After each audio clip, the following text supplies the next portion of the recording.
Imagine walking through the grand halls of the Louvre Museum in Paris, home to some of the world's most priceless treasures. But on October 19, 2025, what was meant to be a secure sanctuary turned into the scene of a daring heist. The priceless and historic French crown jewels were stolen in a lightning-fast operation that has shocked the art world. Today we're diving into the modern-day mystery, but more importantly exploring the rich history behind these stolen gems. These jewels are more than gems. They're the heartbeat of France's royal saga, dripping with intrigue, betrayal, and power. These pieces are tied to the reigns of Napoleon I, the Bourbon-Orleans monarchy, and Napoleon III's Second Empire. Each piece's history reflects France's turbulent transition through empire, monarchy, and republic, surviving revolutions, exiles, and near destructions. So let's travel back and dive deep into the history of these stolen jewels. First up is Empress Marie Louise's emerald necklace. Now this is a masterpiece of Napoleonic jewelry. This necklace features 40 Colombian emeralds totaling 77 carats, set in yellow gold with 1031 diamonds, mounted in silver. Its design with cascading gemstones exemplifies early 19th century's Parisian craftsmanship, balancing opulence with elegance. This piece was commissioned in 1810 by Napoleon Bonaparte for his second wife, Archduchess Marie-Louise of Austria. This necklace was part of a grand bridal parole. This marriage, following Napoleon's divorce from Empress Josephine, was a strategic alliance to secure peace with Austria during the Napoleonic Wars.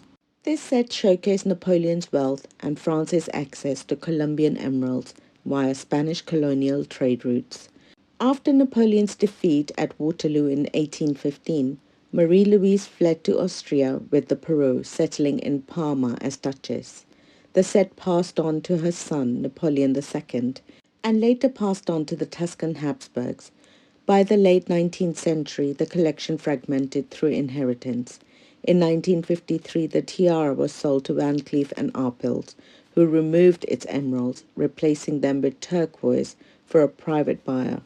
The necklace, however, remained intact. In 2004, Baroness Ellie de Rothschild facilitated its acquisition by the Louvre for €3.7 million. The emerald drop earrings were also part of the same bridal parure. And like the necklace, they passed through Habsburg's heirs, avoiding the 1887 French crown jewels auction that dispersed many royal treasures to prevent monarchist revival. The earrings followed the necklace's path. Again, they were acquired by Baroness de Rothschild and donated to the Louvre in 2004, joining the crown jewels display. Next, we have the sapphire tiara, necklace, and earrings of Queen Marie Amalie and Queen Hortense. Part of the same sapphire parure as the necklace and the earrings, this tiara likely originated with Empress Josephine. This set was likely crafted in the early 1800s, and Queen Hortense wore it during her brief reign as Queen of Holland, which was during 1806 to 1810, a period marked by Napoleon's continental dominance. In 1821, facing debts, she sold the parure to Louis Philippe, who presented it to Marie Amalie upon his 1830 coronation.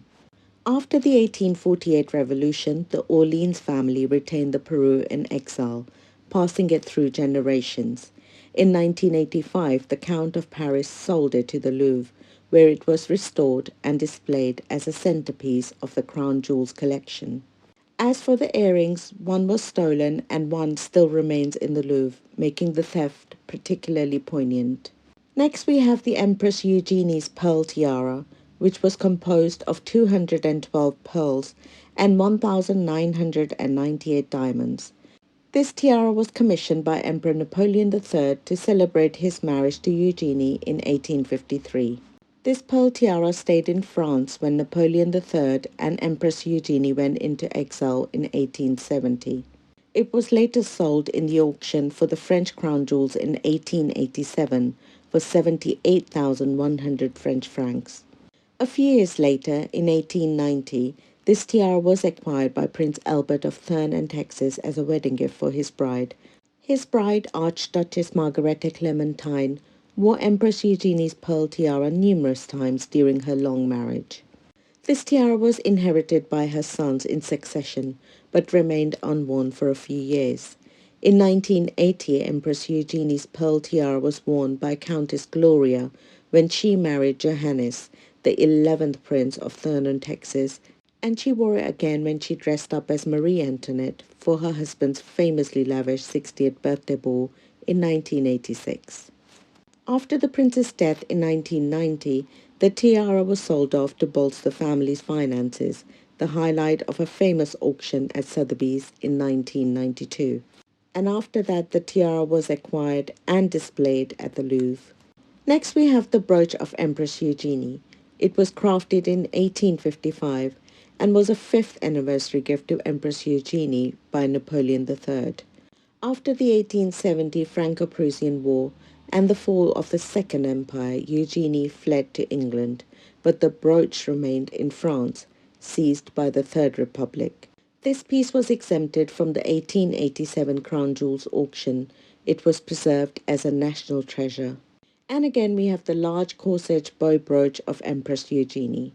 This is a grand bow-shaped brooch with jeweled tassels and diamond clusters, designed as a bodice or belt ornament. Its intricate design reflects Victorian-era extravagance. This piece was crafted in the 1850s by Babs for Eugenie's wedding trousseau. This brooch was part of a large belt ensemble, though only the bow survives. Seized by the Third Republic in 1870, the brooch was exempted from the 1887 auction. Its incalculable value lies in its unaltered state, a rare survivor from Eugenie's dispersed collection after her 1920 death in exile. The Louvre's 2020 renovation of the Crown Jewels Gallery highlighted its craftsmanship, making its 2025 theft a significant loss. And then we have the golden diadem with eagle motifs, encrusted with diamond and emeralds, designed for formal wear. Its lightweight structure allowed comfort during long court events. This was commissioned around 1853 by Napoleon III for Eugenie's coronation. And again, just like the other jewels, after the 1870 exile, the tiara was retained by the French state, spared from the 1887 auction due to its historical value. This crown was stolen the other day, however, it was found nearby, but it's damaged. To say the least, this has been a rather shocking and unfortunate event. Whether the French police can recover these stolen items or not, only time will tell. With this, I really hope you found this video to be informative. Please like, share and subscribe to the channel, and as always, thank you so much for watching.